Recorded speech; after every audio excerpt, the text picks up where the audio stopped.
Hey everybody, it's your boy Captain Hunter coming at you again. Thank you so much for tuning in. Really appreciate it. Make sure that you hit that rate, subscribe, and share button. Let's make it do what it do. Know what I'm saying? So I had a I want to cover this story because I thought it was very important. There was a good story that came out of Piers Morgan, and there was a Black Lives advocate on here. Okay, say what you want about Black Lives Matter, but I still agree with the sentiment, if not the organization. So, we all have our problems with the organization and all that. However, this particular young lady, I think, kind of gives it to Piers Morgan. It tries to really explain something to Piers Morgan concerning the situation that happened with Mr. Tyre Nichols and that whole situation down in Memphis, Tennessee with the Memphis Police Department. I did a show about that, talked about how egregious it was, talked about the lack of training, lack of supervision, the problems that were going on there. No need to rehash that. We all get that. But this particular young lady brings up another aspect of it that deserves some attention. Let's just be honest about that. It deserves some attention, and it at least deserves the conversation. And this is the part that I think that we really need to get to, and this is where I want all of us to have a conversation about, because we really need to take a look at what's happening, what's going on in these types of things. The 1994 crime bill, in particular, amongst other publications, other suggestions for police reform, have all suggested that we target and go after more minority applicants, African Americans, women, LGBT, Hispanic, whatever. They've all said that we need to get more of them, because if we have more of them, then those types of people, or those individuals, will be able to understand their communities better and be able to make better decisions, have more empathy, things along those lines. I completely agree. I was hired under that particular format of thinking. I went out when I was a recruiter, did the same thing, targeted individuals, schools, churches, barbershops, whatever, trying to make sure that we get more minority applicants. In this particular situation, we see didn't work. So we have to ask the question why it didn't work. And if we're going to ask the question why it didn't work in the case of these Memphis police officers, if they still behaved brutally, badly, and embarrassed the badge, then maybe it's in addition to having the conversation that it's about poor training, which we should have a conversation about, if we're going to have a conversation about police culture, if we're going to have a conversation about anger, all that type of thing, lack of professionalism, lack of police training, lack of supervision, in a corrupt police culture, if we're going to have those conversations, in addition to the conversation, because we're targeting minorities or more African-American males in this particular case, why didn't any of that work? And this particular young lady is just making the point and the principle that it didn't work because there's internalized racism. So let's take a listen to what she had to say. Aiton, and rapper. Well, joining me now, Black Lives Matter organizer and activist Iman Aiton, and rapper and podcaster Zuby. Welcome to both of you. Iman, I don't get this narrative at all that is coming out. It's been coming here from people as well, that somehow this is all about racism and white supremacy. It's not. It's about 5 poorly trained, thuggish black police officers killing a black man who did nothing to deserve it. That's it. So she is rightly going to jump in here and talk about the use of the term thuggish. I'm not going to play all of this. It's about 11 minutes. I'm not going to play all of it because I don't want to get any strikes. But she is going to address the fact that he used the word thuggish. Not at this particular moment, but she is going to address it. And that was problematic. And you don't even understand, and I'll get into this in a little bit, don't even understand the language that we're using when we're saying these types of things. And this is the part of the problem with internalized racism. And again, I'll get into that. And so there's another guest on here who's going to counteract what she's saying. He's also a black man as well. I've seen him a couple of the other podcasts. Generally agree with what he says, but I don't agree here today. So let's get into it. Okay, so I just have to start with saying that video was absolutely disgusting. One of the worst videos I've ever seen in my entire life. And it goes on and on and on. Yeah, it was disgusting. There was 2 versions of it: the body footage, and of course the pole from across the road. Absolutely disgusting. So I'm absolutely horrified at the fact that, of course, it was 5 black people. But for me personally, this is about an abuse of power and a disregard of human life, and those individuals need to be accountable for their actions. That I need to. Don't disagree. What's it got to do with racism and white supremacy? So people Why are also, white people responsible for this? Okay, so people could also argue that this is due to internalized racism, which is a byproduct of societal or institutional racism, also referred to as white supremacy. So black police officers become white supremacist racists who kill black people because they work in an atmosphere of white supremacy. Is that it? Not just working. She's going to give her answer, obviously, but not just working, but have grown up in, live in, and deal with on a routine basis, day-to-day commercials, all things along those lines that internalize or give a sense of what's right, what's wrong, what's pretty, what's not, who deserves to live, who deserves to die, who's more important than other people, creates a hierarchy of structure. And African Americans in implicit bias training, I talked about this numerous times, we suffer from that as well. We're not out of it. And let me get back to what she says, but she's going to address that.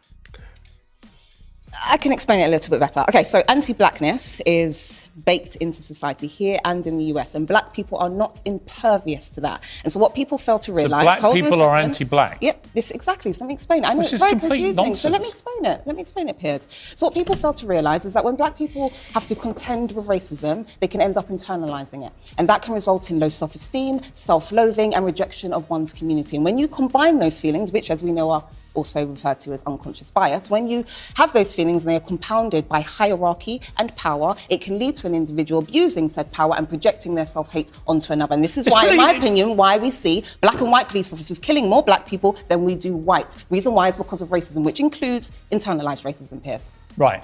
I think that's complete nonsense. You would, because you're a white man. And you don't understand. Exactly, I'm white, therefore my skin colour means I have... Because you don't have the lived experience. My skin colour means I have nothing to do with it. All right, well, let me go to a black man and see if he's allowed to have... Yeah, so of course he's going to fight back against that. Pierce generally usually isn't listening to really understand that the very connotations of what she's saying. Growing up in a society, where individuals, where the dominant culture has been one thing, telling you what the beauty standards are, what the educational standards are, the speech patterns, all this. If you haven't done these things right or according to their level, then it's been wrong and been demonized and all that. That's what she's trying to explain. We're not saying that is definitely what happened with these particular individuals. That's not the argument. The argument is, if we're going to have a conversation about personal responsibility, if we're going to have the conversation about lack of supervision, leadership, accountability, thuggish, brutish, uncontrolled behavior, then we also have to have the conversation about that. That's another conversation that we need to have. So let's listen to Zuby, what's your view?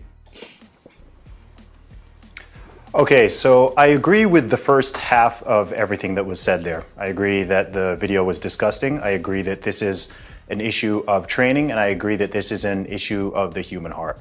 I think that any attempt... I've said it in my last video, I'm hesitant to call it training issues because we do, we have to take a look at the records, and what's coming to bear now is lack of funding, lack of police officers, so they can't get the training done. So if that's a problem, that's a problem, no doubt about it. But I myself, as a trainer, I don't want to be blamed because somebody else did something stupid, right? I did my job as training them what was right, what was wrong. If they veer away from that, then that's on them. So that's why I'm really kind of bothered when they talk about training. It's a discussion that needs to happen. I'm not saying it shouldn't happen. And if that's the case, then that's the case. The case of there wasn't supervision, which I understand it took a supervisor 20 minutes to get there. That's a problem. That's a problem. So we got to have those conversations. So just like we're willing to have these other conversations, let's have the one about internalized racism and just take a look at what it is. To put the blame on this in any way, shape, or form on racism or white supremacy or white people in general is absolutely ridiculous. I also think it's pretty degrading because this sort of idea stems from the notion that black people, black men, black women, that we do not have full agency and responsibility and therefore accountability for our actions and our words. We end up in these ridiculous situations where no matter the permutation, no matter what happens, even if there's not a single white person involved in the situation, in the Memphis police force, even the police chief is a black woman. the large percentage of the force is black, and people are still trying to lean on this white supremacy is the answer and the reason for everything. And honestly, it's lame. And as someone who's lived my entire life as a black male, certainly I've never been possessed by this sort of phantom of white supremacy that's made me want to attack anybody, let alone another black person. And I think that we need to put the blame and responsibility squarely on the individuals who were involved in this. I completely agree. I think it's tragic that this young man died. I completely agree. I mean, just... Okay, he's going to run through some stats. And I really want to get to what she's saying, so I'm going to fast forward it just a little bit here because I don't want to get caught with any strikes or anything, so I want to fast forward it just a little bit here and get to what she says. So before we get into it, Pierce is talking about different stats, which are certainly alarming. The number of police officers who have been leaving the police force due to hyper scrutiny, et cetera, et cetera. Phenomenon I'm studying right now. So we'll get to the heart of the matter, what I really want to talk about, and that's the issue of internalized racism, at least having that conversation. Quitting and being replaced with people just not up to the job. I think everything that you said I don't disagree with. I think it's not about conflating the two things. It's just about presenting a different perspective, an alternative perspective that should be considered, because internal racism is a real thing, so therefore it should be considered. You just heard a black man, in a very considered way, say that basically you're talking nonsense. The idea that you So I'll ask that. So Zubi, do you believe that internal racism is nonsense? Do you believe that black people cannot internalize racism? Do you believe that? I don't believe that it's completely impossible. Okay. I don't think it's impossible for I don't think it's impossible for a person of any race or ethnicity to harbor hatred or animosity towards people who may look like them or share some things in common. What I completely disagree with is the idea that in every single one of these situations, that no matter what happens, we just jump to white supremacy is the problem. We've seen this happen many, many times. And I agree with you. And I think one of the biggest issues with it is, I think one of the biggest issues as well is it's actually a distraction from a very important conversation, which Piers was leaning into there, which is that when it comes to the police in the USA and also in other countries, there's clearly an issue of character, qualifications, and prejudice. Training. I don't know exactly.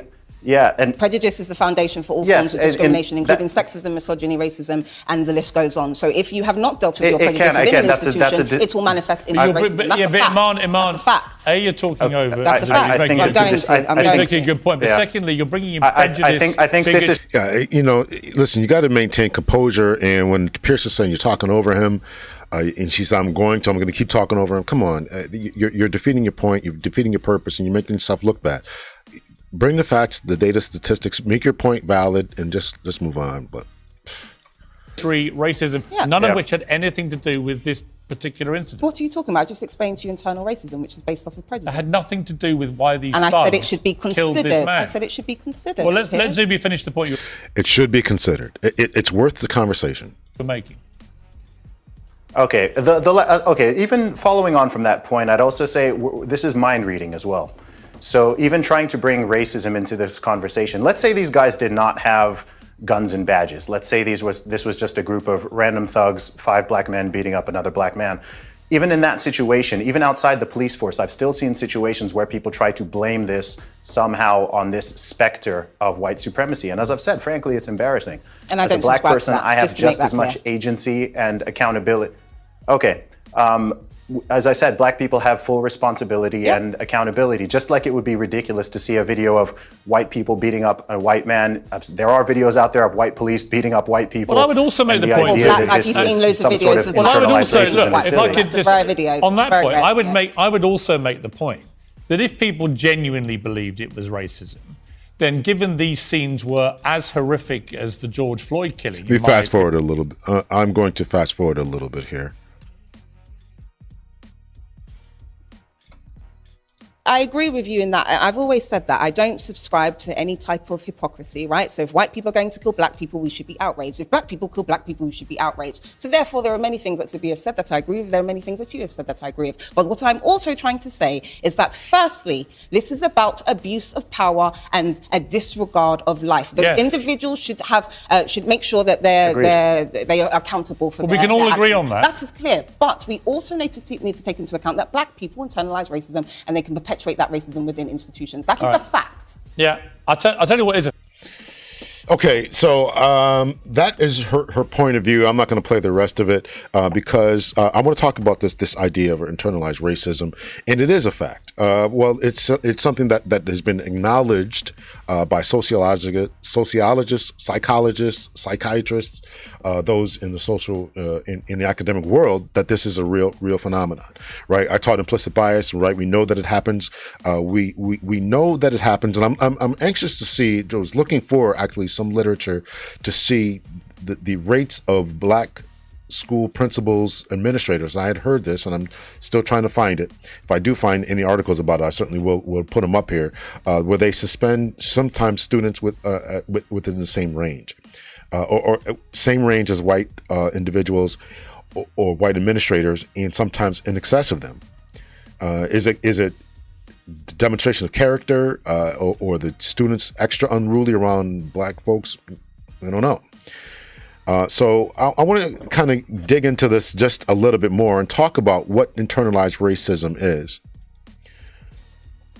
So I want to read this particular article from the University of Melbourne, Victoria, Australia. Serving the White Nation, Bringing Internalized Racism Within a Sociological Understanding. That is the name of the article, right? So Adam Seat is the author. Here's the abstract. In this article, I examine the current definitions of internalized racism, IR, in the extant literature and suggest where they may be expanded upon in order to further our sociological understanding of the phenomenon. I draw upon from a wider study that investigates how internalized racism manifests within the lived experience of racialized subjects in Australia. Important to keep that in mind. She's talking about Australia. By introducing a reading of Haig's White Nation thesis specifically from the perspective of racialized subject, I demonstrate how there are polarizing variations in how internalized racism manifests, specifically in its affect impacts. I argue that beyond the racialized subject's experience of a manifestation of internalized racism, whether negatively or positively, is how they conceive of themselves as relationally dependent upon the dominant racial group's appraisal of them. Keywords: affect, Australia, hegemonic ideology, hegemonic meaning, everybody's doing it. This is the dominant narrative. This is all of white society, black society, whatever. Internalized racism, white nationalism, Asian Australian. Not even talking about black people, right? This is Asian Australians.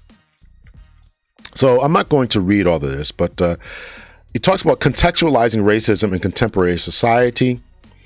And then it come to this part here. I'm going to read this right here. This institutionalized or structural form of transmitting hegemonic white supremacist ideology frames requires the coercion and consent of non-privileged racialized groups who may subconsciously internalize such a framework. This is the framework that they're operating in, they're living, they're abiding, they're walking around in. What's the beauty standard? What other standards of masculinity? You name the standard, right? What is it, right? And if you're not meeting that standard of intelligence, beauty, how people ought to act and interact, then you are in this framework. And notice the words there of coercion and consent. This requires the racialized groups to be either forced into doing it, manipulated into doing it, or they are just willingly given it through consent. Important words there, right? So we go on here to definitions of internalized racism and its effects on the racialized, right? So he quotes this particular person, Lipsky, defining internalized oppression as an act of turning upon ourselves, upon our families, and upon our own people, the distress patterns that result from the racism and oppression of the majority of society. turning upon ourselves, upon our families, and upon our own people, the stress patterns, the same things that were demonstrated, put upon us. These are the things that we put on ourselves and other people. This is why the conversation is valid. It may not be the case with these Memphis police officers, but it's at least worth the conversation. Lipsy's definition has its primary focus within Black America communities and suggests that some of the effects of the phenomenon that deals with an intracommunal fissuring that comes from distress patterns associated with a wider structural racism. We're fighting with each other. We have light skin, brown skin, dark skin supremacy. Who's got baby hair? How's your hair look? You got good hair. You got bad hair. All this craziness, right? You're so dark. You're this, you're that. This is all intra stuff. Padilla, another author, insidious forces that cause marginalized groups to turn on themselves, often without realizing it. The combined effect of internalized oppression and internalized racism is often devastating. It can reinforce self-fulfilling negative stereotypes, resulting in self-destructive behavior. We're turning on each other, saying you're so dark that you're dumb, you're so you light-skinned people or whatever, and so you internalize those things and you begin to walk around with self-fulfilling prophecies. Crazy. This is what it goes on. Continuing on, Padilla writes, importantly, she specifies, or at least Skeet is quoting Padilla, or paraphrasing her. She specifies the subtle quality of the phenomenon in that it can coexist within the worldviews of racialized subjects and communities without their conscious awareness. They don't even know they're doing it. She also highlights the negative impact upon the racialized in the form of negative stereotypes, which for her results in self-destructive behavior. Continuing on with it, more definitions. Wider social oppression, right? Internalized oppression is not the cause of mistreatment. It is a result of mistreatment. Internalized oppression would not exist without the real external oppression that is imposed on the less powerful by the more powerful. It includes the internalized negative self-evaluations and dehumanizations believed to be true by people suffering unjust and imposed social conditions such as racism, colonialism, and conquest. It influences the thoughts, behaviors, and attitudes towards self, towards members of one's defined group and the dominant group. This is what it all is. For ease of reference, I will utilize an understanding of a phenomena as defined by Karen Pike, wherein she summarizes the dominant understandings within the psychological field. It is developed specifically within the North American context. Remember, this guy's writing for what's going on in Australia, but he's quoting North American context and incorporates many elements of the above, such as the causal relation between structural racism and internal racism, and importantly, the negative impact upon racialized individuals and communities. It is important to note that Pike utilizes this formulation, viewing it herself as insufficient to call expanding upon extant definitions toward a more sociological understanding. She explained how internalized racism is commonly understood as the individual's inculcation of racist stereotypes. This is, you see these racial stereotypes and you adopt them as your own, and therefore you then engage in self-destructive behavior, this oppression that was enforced upon you. This is what you're now forcing upon other individuals. Racist stereotypes, values, images, ideologies perpetuated by white dominant society about one's racial group, which importantly leads to his feelings of self-doubt, disgust, and disrespect for one's own race and or themselves, right? So that's what goes on for that. For instance, impacts of IR upon the African American community have been shown to have been correlated to anxious symptoms and disorders and depressive symptoms. Research documents how internalized racism correlates to a wide variety of impacts ranging from increased intracommunal crime among juvenile offenders to a lowered valuation of higher education and internalized rates of hypertension. More generally, internalized racism has been linked to negative acculturation and ethnic identity development among various racialized groups. Among other studies, the phenomenon has been shown to impact the distancing of oneself from members of one's racialized group among Latino Americans and Asian Americans, and the difficulty of teachers of color in dealing with issues of race within the classroom. Even teachers who are teaching other black and brown kids will have issues about this. That's enough of that particular. I think I had more stuff that was highlighted on here, but I think that the point is clear that this is a problem. What is this? This another racialized, right? What she doesn't give is how it comes out, right? And what she doesn't talk about is how it comes out. And I wanted to talk about that in a second here. And I want to pull up an article, a couple of articles here. Okay, so remember that particular article was talking about Asians living in Australia and what they were dealing with, right? So you can read the article if you can access it and all that. So here's an article, right? Asian eye surgery and media racism, right? So this is, I'm not going to read this article, but this is where I got it from, The Atlantic, and this is from 2013. Right? These phenomenon are well known and been thoroughly talked about, research and all this. So the idea of internalized racism isn't limited to African Americans or police officers. I talked about teachers, Latinos, and all that. So this is something that they are dealing with, right? This is something that they are dealing with. So let's see. I think I had another. Do I have another one here? Hey, here's the other one. This is from the National Library of Medicine, National Center for Biotechnological Information, right? Try to get some good information here, right? Asian I'm not even going to try to say that. Blepharoplasty, right? Asian blepharoplasty, right? One of the defining features between Asian individuals, Asian descent, and one of Western descent is the presence of an upper eyelid. 50% of Asians do not have one, right? So they go out there and now they're trying to get surgeries. And I just show you the article from I guess Julie Chen before and after her eyelid surgery, right? So is this a destructive behavior that people are going along with in order to get this type of thing? Who knows? But this idea. Remember, the article that I read was from Australia. What's going on there, right? People feeling the need to fit in. Here's one from Mike.com, MIC.com. Skin lightening creams. Skin lightening creams are still racist, but now we know that they're also toxic chemicals, right? Right.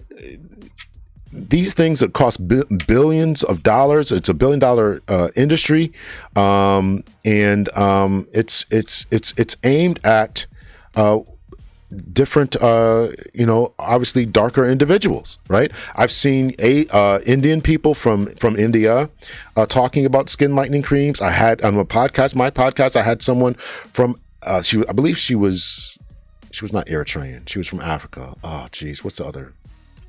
Not Ethiopian, not Somali. She was Somali. And she's talking about skin lightening creams and the problems of that. You can go back in my audio archives and check out that episode.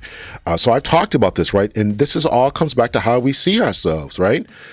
So we have to be able to see ourselves and make better choices, better decisions about our beauty standards, and things along those lines. So I think that this is really, really important to discuss and all that. Okay, so this is going to be the last point here, and we'll end off with this, right? I'm not the type of person to go around calling out people and individuals. However, we all know that if you're watching the YouTube video, right, the next suggestion will come up. So I'm watching the show that I was talking about before, with the Pierce Morgan and the Black Lives advocate and her counterpart there. So, and after that, I get a call to watch this particular episode talking about this situation. And of course, they had attorney Benjamin Crump on to talk about the Tyrenichols situation down in memphispd. So on this particular day, I'm not going to play it. You guys can go look at it for yourself. In this particular day, they're talking about black people in all this, right? And we're keeping with the line of internalized racism. I'm not the type to go around calling people out, but just take a look at this. Take a look at the special guest that they have for the day, Miss Nene Leakes. Take a look at her picture, her profile. Do some images of her before and after her surgery. I called out Miss Julia Chen, so I'm going to say Miss Nene Leakes on here as well. She's on the Breakfast Club as a special guest host on the stage and interacting with attorney Ben Crumb, asking him questions. Ask yourself if that looks like the typical African features that we're talking about here, right? We talk about other individuals who are lightening their skin, who are doing things with their hair, doing things with their noses, doing things with their eyes. Ask yourself if Miss Nene Leakes looks like from this particular interview and all the surgeries that she's had. And we've had others. Sammy Sosa, some would say Michael Jackson, all these different individuals who have tried to do what they can in order to escape this oppression. So this internalized racism is real. It's something that we have to look at and deal with and beyond with that.